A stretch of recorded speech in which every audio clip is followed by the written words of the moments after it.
कहते हैं ना, लाख करो चतुराई, करम का लिखा मिटेगा न रे भाई। कुछ वैसा ही पाकिस्तान के साथ हो रहा है। आज पाकिस्तान को जहां फ्रांस की तरफ से झटके लगे हैं, तो वहीं दूसरी तरफ पाकिस्तानी रक्षा मंत्री ने ऐसा क्या कहा कि उनका खुद का मजाक उड़ने लगा है सोशल मीडिया में। जानेंगे जियोपॉलिटिक्स में क्या कुछ चल रहा है। हमेशा की तरह वर्ल्ड मिरर के इस एपिसोड में जानने को मिलेगा बहुत कुछ। आइए जानते हैं इन खबरों को विस्तार से। पाकिस्तान ना खुद से बहुत ज्यादा परेशान है। एक तो बलूचिस्तान को लेकर भी परेशान है। हाल फिलहाल में बलूचिस्तान में फिर से कई कांड हुए हैं, जिसमें से ये भी कहा गया कि अलग अलग झड़पें हुई और इन झड़पों में पाकिस्तानी सेना के 23 जवानों को भी निशाना बना लिया गया। वहीं बीएलए का ये कहना था कि एक बड़ी मुठभेड़ हुई, बलूच लड़ाके और पाकिस्तानी सेना आमने सामने है। अब यहाँ पर जो अभियान दोनों ही तरफ से चल रहा है, दोनों एक दूसरे के खिलाफ अपनी अपनी पोजीशन को लिए हुए हैं। ये देखकर ऐसा लग रहा है जैसे कि इनका टेंशन जल्दी खत्म नहीं होने वाला है। अब इसके बीच में इनको अपनी जनता का भी ध्यान रखना है। जनता इनसे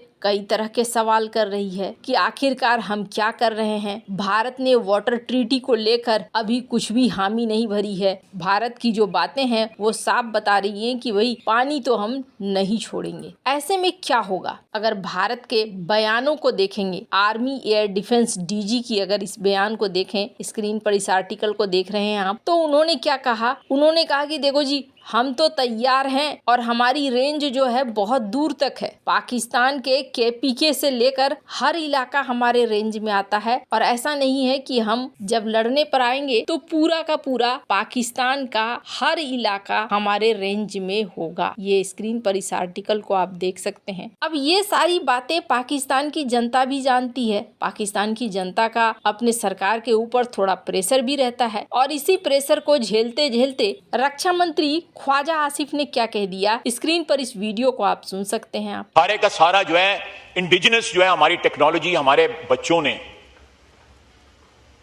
हमारे जो साइबर वॉरियर्स ने वहां पे जो है स्टेडियम की लाइटें चली गई, आईपीएल बंद हो गया, पानी रिलीज हो गया डैम्स में, ग्रिड बंद हो गए।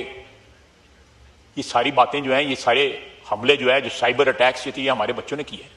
यहाँ पर पाकिस्तान के रक्षा मंत्री ख्वाजा आसिफ ने 2 दावे किए। पहला तो इन्होंने एक अजीबोगरीब दावा किया है। पाकिस्तानी साइबर वॉरियर्स ने भारत के खिलाफ साइबर हमले किए और जिसमें आईपीएल मैचों के दौरान स्टेडियमों के फ्लड लाइट्स को बंद करना, और दूसरी बात इन्होंने कही कि भारत के बांधों के कंट्रोल सिस्टम तक इनके साइबर अपराधी पहुंच गए हैं। ये बयान ऐसे समय में आए हैं जब भारत और पाकिस्तान के बीच तनाव चरम पर है। खास करके भारत के ऑपरेशन सिंदूर के बाद ख्वाजा आसिफ ने संसद में कहा कि हमारे साइबर वॉरियर्स ने इस युद्ध में भारत के खिलाफ कमाल करके दिखाया है। हमने आईपीएल मैच के दौरान फ्लड लाइट्स बंद कर दी थी। उन्होंने ये भी दावा किया कि पाकिस्तानी एजेंटों ने भारत के बांधों के कंट्रोल सिस्टम तक पहुंच हासिल कर ली है, लेकिन इसके लिए कोई सबूत या कोई तकनीकी जानकारी नहीं दी। और इन बयानों ने सोशल मीडिया पर हंगामा मचाया, जहाँ लोगों ने इसे मजाकिया तौर पर लिया, अविश्वसनीय तौर पर लिया, मजाक भी उड़ाया। एक वायरल मीम में ये कहा गया कि अगर लाइट बंद करना साइबर जीत है तो मेरा 3 साल का भतीजा अंतर्राष्ट्रीय खतरा है। उसने एक बार जूम कॉल के दौरान वाईफाई अनप्लग कर दिया था। वैसे आपको बता दूं, रक्षा मंत्री ये बातें कह रहे हैं जबकि पाकिस्तान में इस समय बड़े पैमाने पर बिजली कटौती और रोलिंग ब्लैकआउट की समस्या चल रही है, जिसके कारण आसिफ के दावों के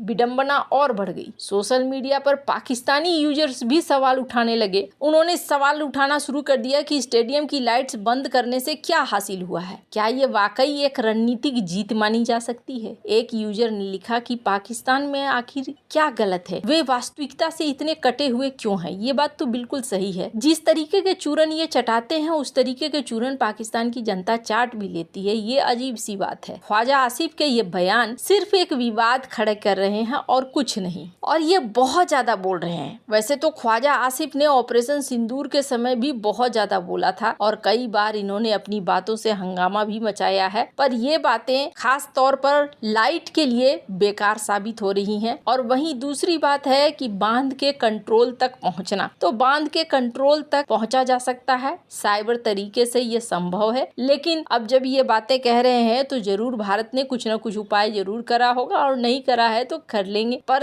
एक बात तो तय है कि भारत साइबर की छोड़ो परमानेंट इलाज कर रहा है और परमानेंट इलाज में वो बांधों से पहले ही नहरों को बनाकर पानी को दूसरी तरफ डाइवर्ट करने की तरफ बढ़ रहा है। तो यहाँ भारत एक अलग लेवल पर चल रहा है और पाकिस्तान अभी भी एक अलग लेवल पर ही खेल रहा है। पर पाकिस्तान को जो असली झटका मिला है ना, वो झटका मिला है फ्रांस की तरफ से। अभी तक आपको याद होगा भारत के सीडीएस अनिल चौहान ने एक बयान दिया और इस बयान के बाद पाकिस्तान फूला नहीं समाया। सीडीएस अनिल चौहान ने नाम नहीं लिया था, लेकिन एक तरीके से स्वीकार किया था कि भारत के जेट गिरे हैं। फट से ये कहना शुरू हो गया कि भारत के राफेल जेट गिरे हैं, राफेल जेट गिरे हैं। और इसके बाद ये भी दिखलाने की कोशिश की गई कि चाइना के सारे हथियार सब कुछ बहुत अच्छा है। पाकिस्तान के रक्षा मंत्री ख्वाजा आसिफ ने ही दावा किया था कि पाकिस्तानी वायुसेना ने ऑपरेशन सिंदूर के दौरान 5 भारतीय विमानों को मार गिराया है, जिनमें 3 राफेल, एक MiG-29, एक सुखोई 30 शामिल है। उन्होंने ये भी दावा किया कि कई भारतीय सैनिकों को बंदी बनाया गया। हालांकि इन दावों का कोई ठोस सबूत जैसे कि मलबे की तस्वीर, वीडियो प्रस्तुत नहीं किया गया। इसके विपरीत भारतीय वायुसेना और रक्षा मंत्रालय ने इन दावों को खारिज किया था और कहा था कि हमारा ऑपरेशन सिंदूर पूरी तरीके से सफल रहा, जिसने पाकिस्तान के सैन्य ढांचे को भारी नुकसान पहुंचाया और एक युद्ध विराम मजबूर कर दिया। अब जाकर ये देखने को मिल रहा है कि दसोल्ट एविएशन के सीईओ एरिक ट्रैपियर ने एक इंटरव्यू दिया। स्क्रीन पर इस आर्टिकल को देख सकते हैं, जिसमें इन्होंने कहा कि भारतीयों ने कोई आधिकारिक जानकारी नहीं दी है, इसलिए हमें ठीक नहीं पता कि क्या हुआ है, लेकिन हम जानते हैं कि पाकिस्तानियों का दावा कि 3 राफेल नष्ट हुए हैं गलत है। उन्होंने ये भी कहा कि चाइना के विमानों से हमारे विमान बहुत ही ज्यादा सुपर हैं। साथ ही साथ उन्होंने एक बात और भी कही। उन्होंने कहा कि देखिए, जब बात होती है ना युद्ध की, तो युद्ध में ये मायने नहीं करता है कि कौन कितना हारा कितना जीता, लेकिन सबसे ज्यादा बड़ा मायने करता है कि विमानों का नुकसान नहीं, बल्कि असली जीत किसकी हुई और असली हार किसकी हुई। फिर उन्होंने ये भी कहा कि देखिए, राफेल में काफी advance spectra electronic warfare system है, MBDA मेटेओर मिसाइलें हैं जो अपने आप में काफी श्रेष्ठ है। इसलिए पाकिस्तान के दावों पर संदेह है कि पाकिस्तान जो कह रहा है वो सही नहीं है। दसोल्ट एविएशन के सीईओ एरिक ट्रैपियर ने पाकिस्तान के दावों को गलत बताकर आखिरकार भारत की तरफ से